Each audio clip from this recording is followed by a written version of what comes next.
Everybody welcome. I'm AZD, also known as Spider, or Spider, also known as AZD, whichever one you know me more as. This is INC Nation. We're a movement worldwide, and this is a free lecture for everyone. So I see a lot of guys that show up consistently, and I love that. You have to take your next steps, okay? And if you're already on your next steps, then the next step is to invite somebody, okay? And because if you're showing up consistently, it means that you see value in this. Now you're faced with what I was faced with when I was like 18, I think, when I faced this. I'm 47, turning 48. So that would be 30 years ago, I faced what you're gonna face today. But that's why I'm the sensei, the one who is before you, okay? And this is the decision you have to face.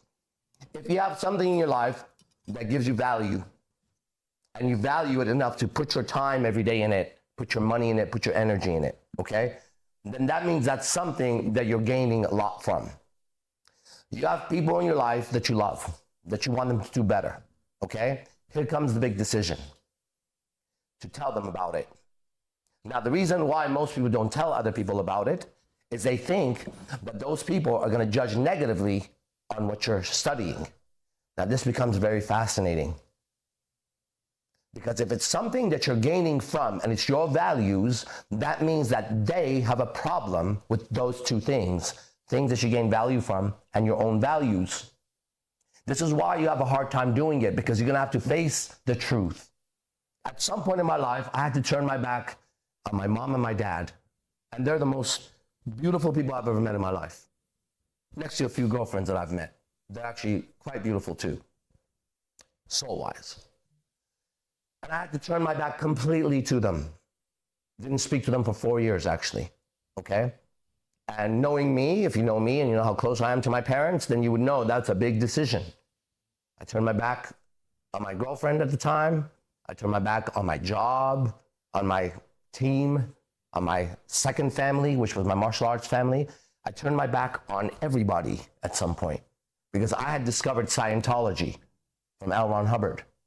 And Scientology in the news was made to be a cult and just a bad thing, right? My teacher, Manu Tupou, was a Scientologist. I didn't know that. I admired him greatly. One day, my old teammate, his name was Lee Reyes, Ernie Reyes' son, he called me, he said, can you give me a ride? I said, yeah, no problem. We lived in the same apartment complex. I went over to his house. This guy is so funny. I love that guy. I don't know why I always admired him, you know? I walk in his house and he has like zit cream all over his face. And he's walking around with his shirt off and he's like, look, man, do I look bigger? And he looked like a seal. He didn't even have a muscle tone. But I started laughing at him and he was all pumped up, you know, washing his face and getting ready. I'm like, where are you going? And he goes, I'm going to Church of Scientology. And I had heard about it in the news. And I was like, oh, Scientology? Isn't that thing that John Travolta and Tom Cruise and them, Chris Ciali and them do? He's like, yeah. At the time, I was reading a book called The Celestine Prophecy. It's a very good book, like a beginner book. Not if you guys are advanced in this shit now, okay? That's just baby shit. But it was a very good book at the time, okay? And I was around 19 years old or something. And so in the book, it talked about a place that these guys went to.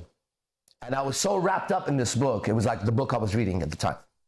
And I'm like, so what's it like over there? And he starts to describe the church that he was at, called the Celebrity Center. As he's describing it, the images from the book are coming up in my mind. Now me knowing about the subconscious mind, knowing about guardian spirits, angels and demons, now I know that was the clue. And so as he's describing this place, I'm like, man, I'm reading a book that's just like that. There was a little pamphlet on the floor on Scientology. I picked it up, I started browsing it, and I was like, you like this place? He's like, yeah, man. He goes, Manu, which was both of our teachers, he goes, Manu goes there. And then my ears went up, bing, my tail went up, boom, because I was there to learn from Manu. I said, Manu goes there? He's like, oh yeah, he's a Scientologist. I said, he never said that. He said, yeah, he doesn't really talk about it. I said, okay. So I got really interested. What's really, really fascinating about that is at the same time, one of my best friends at the time, his name was Stephen Wong. He was also Manu's student, and he was also we were all under Ernie Reyes in martial arts, and we were all his #1 team, right? And we had gone to LA to study with Manu, because we met Manu through Ernie Reyes Jr., his son. And so simultaneously, watch how this works, right? My friend Stephen Wong is walking through downtown Burbank, and they have some kind of a fair that day, like street vendors. Unbeknownst to me, I didn't know, Stephen had picked up a Scientology book. I didn't know about it. Got it?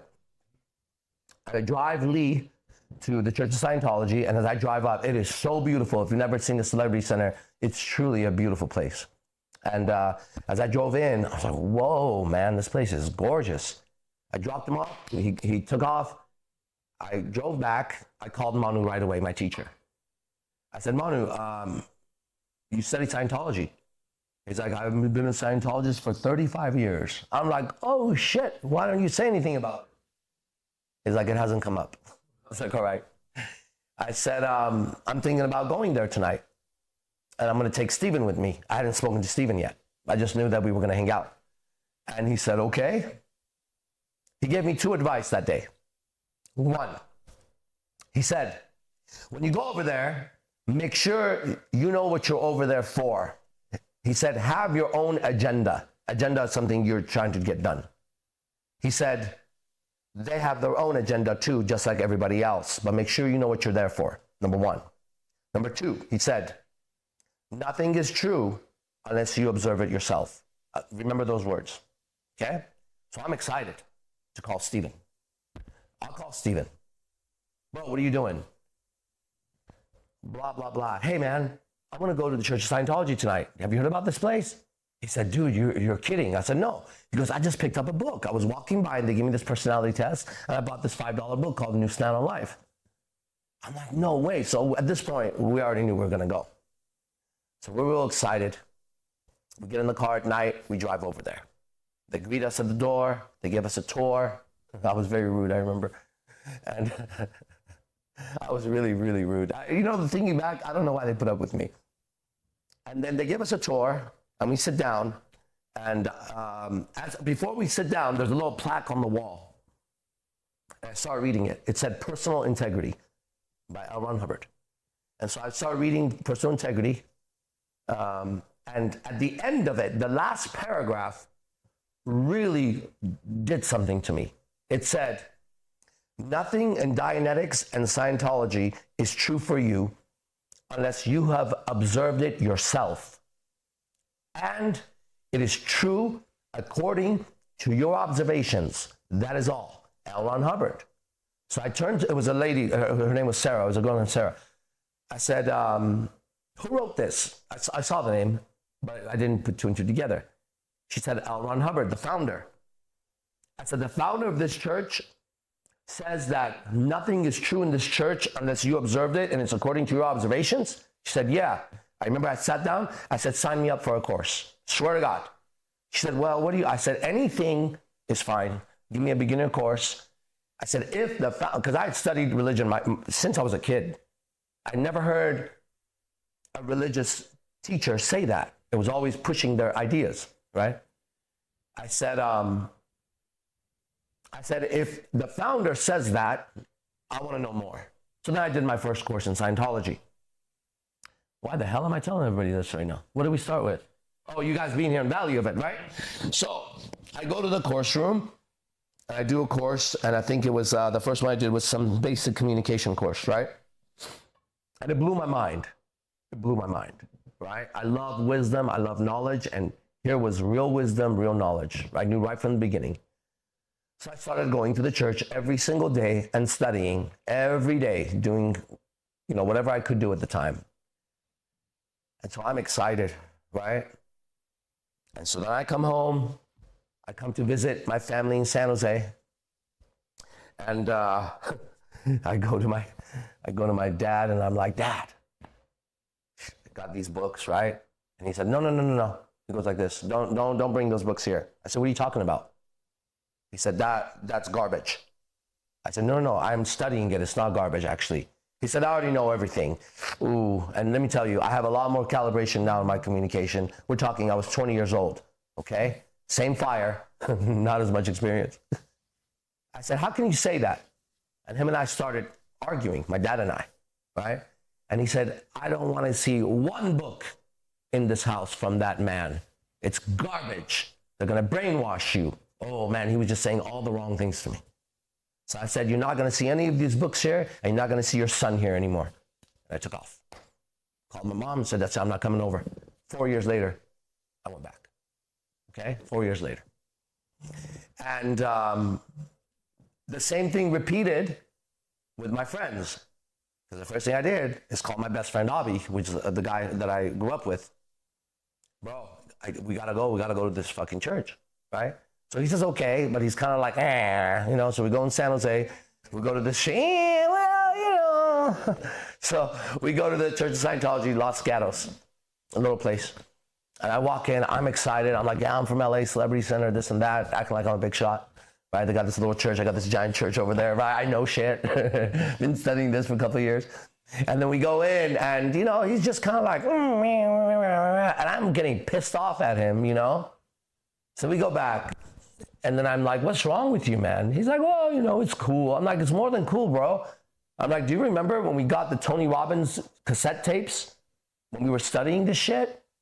I said, this is it, bro. This is it. I've been studying it. My life is different. He's like, well, and the words that I've learned, that means I'm talking to an enemy. Well, it's good for you. It's good for me? All right. Then you're not good for me, right? That was the end of me and my best friend. Literally. Ended our friendship. Stopped hanging out with him. And on and on and on and on and on, right? Until I'm the only motherfucker that I know that's doing this shit. Well, guess what? Good enough for me, right? And I continued forward. And that's what happened for the rest of my life. Every time I came across some sort of wisdom, right? But by this time, I knew what was going on a lot more in the world. Very quickly, I started to see it. And I began to just tell everybody everything I knew, everything I studied. Not everything I knew, but everything I studied, right? And I began to pick my friends and my teams based on that, right? Because to me, I was the living proof of it, as I am of IMC Nation. My life is proof of it. My own evolution is proof of it, right? And they either had a problem with me evolving, or they had a problem evolving, or whatever the fuck their problem was. I don't fucking know. All I know is that they had a fucking problem, and I didn't want to have that problem, right? So I became an outcast again, right? Been an outcast many times in my life, right? Became an outcast again. And I dove deeper into it. I ended up going and becoming a staff member at the church. I worked there for 5 years, dedicated my life, and I studied day and night. And it was the greatest thing I ever did in my entire life. I sit here with total confidence because I know Scientology really, really well. I'm no longer allowed to go into Scientology.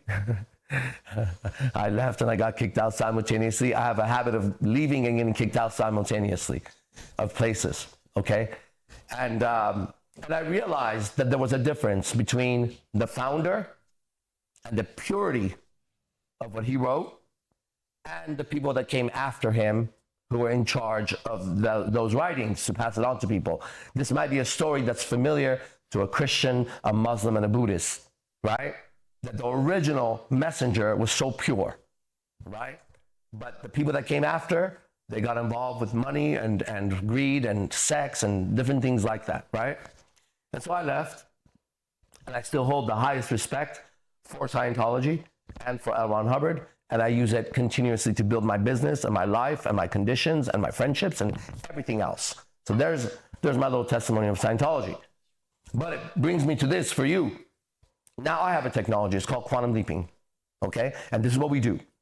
And it's a transformation technology, right? You're using it, you're benefiting from it. Thank you. You now need to go tell somebody, okay?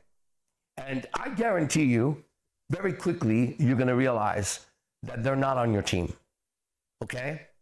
And then you're gonna have to make a choice. Continue studying or go to them. And that's called a doubt condition in Scientology. You go into doubt, right? And in doubt, one of the first things you do is you analyze the two different groups.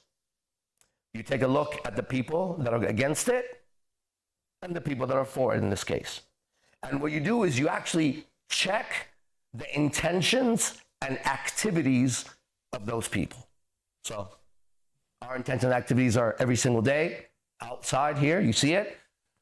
Last time I checked on ChatGPT, it said I had over 6,000 videos on YouTube. That's a lot of videos. It's probably way more than that actually, okay? But that's a lot of videos.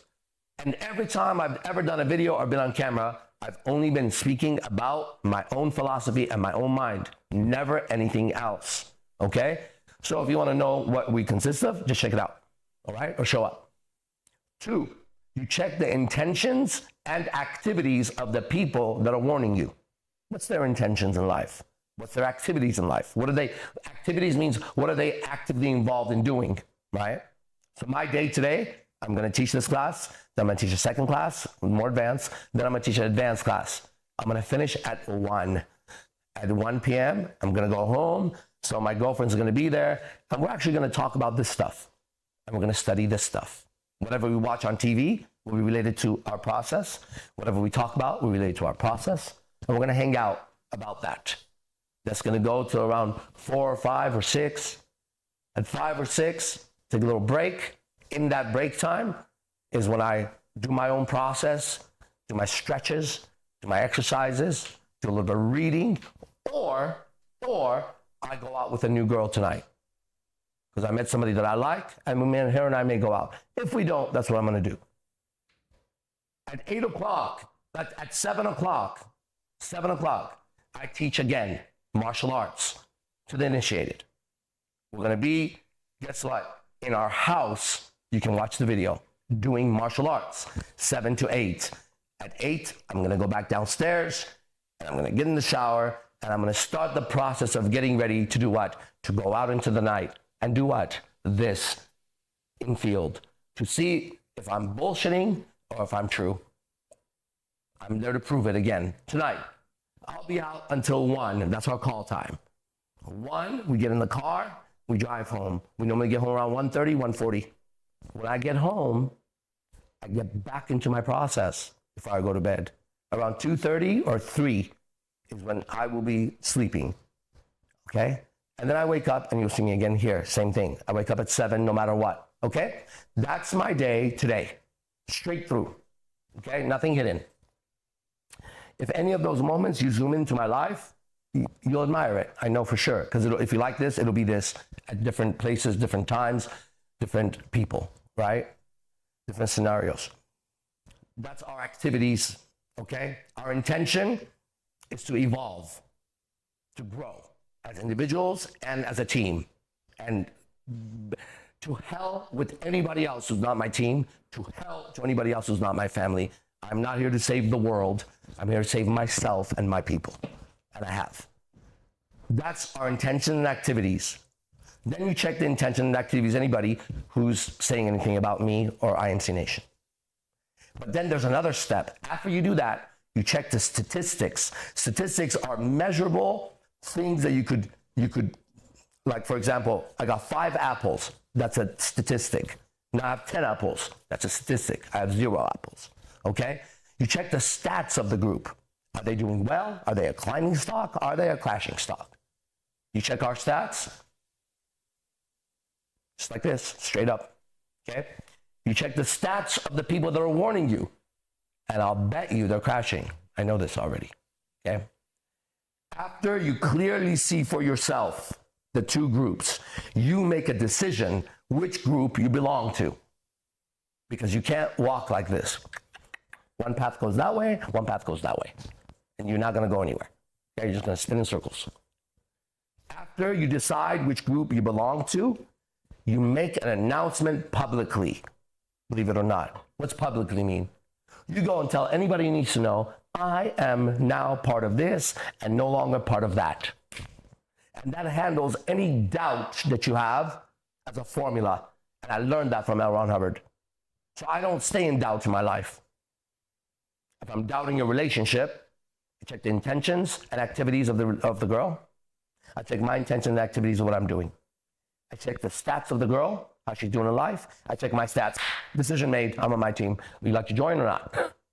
And I make an announcement.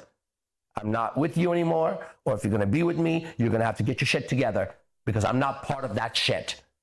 And so I get out of doubt very easily, right? And you have too many doubts about too many subjects in your life. Unsure about this, unsure about that, okay?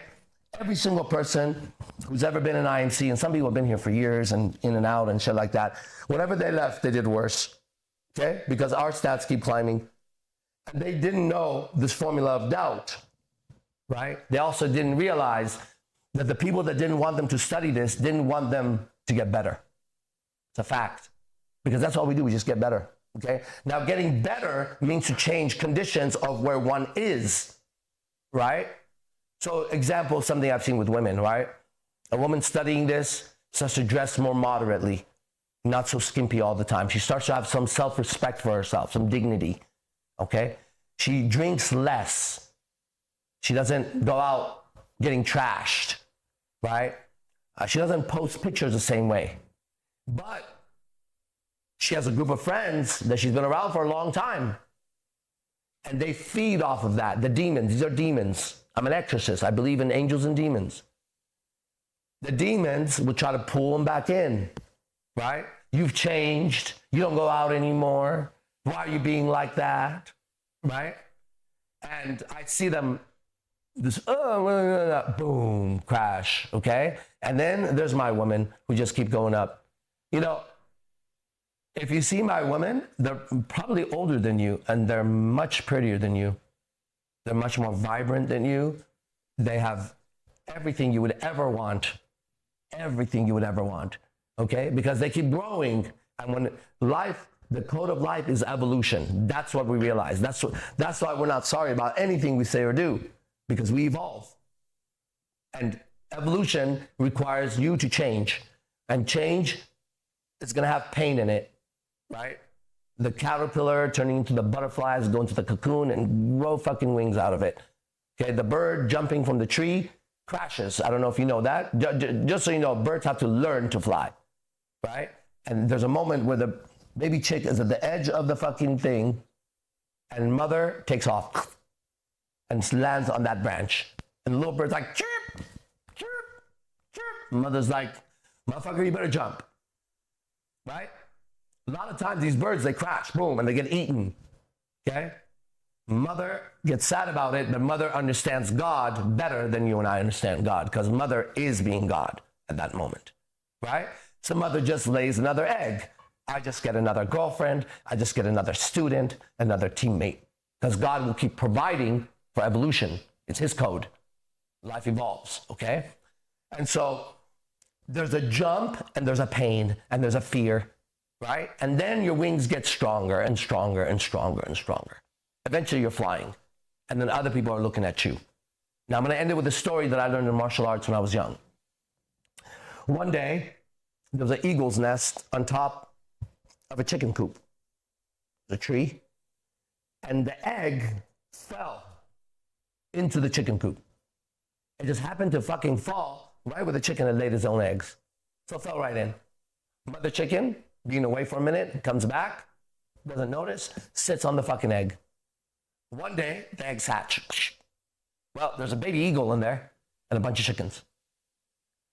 The eagle's bigger and stronger. As it grows up, it's taught how to be a chicken. So it moves around and clucks the ground, and it's just big. And the other chickens make fun of him because he's weird looking, he's too big, right? One day, as he's clucking the ground, he sees a shadow. And he looks up, and he sees a magnificent eagle. It just happens to be his brother and sister. Look at that. And he turns to the chicken next to him, his best friend, and he says, look at that. Can you imagine if we could fly like that? He's now an eagle. And the baby chicken says, those are eagles. Don't worry about them. We're chickens. And the baby eagle looks at the chicken. It's adolescent now. The rest of the story, I was told by the master in the martial arts. You decide whether that eagle listened to that chicken or spread his wings to get up there. That's you. We're the Eagles. You're the chicken. See you in the next class. IMC Nation. Be the best. Fuck the rest.